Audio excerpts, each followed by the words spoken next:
जब विवाह हो रहा है चाची लोग, मम्मी लोग, भाभी लोग एक गीत गाते हैं। क्या? हाजी हाजी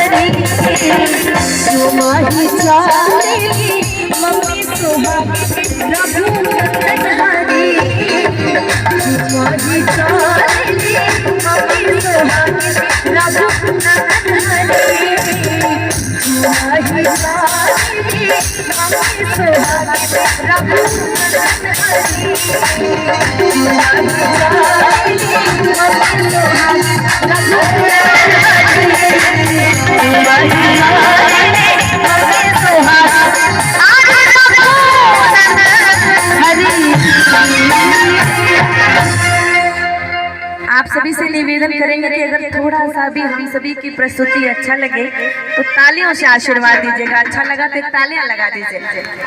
चलिए।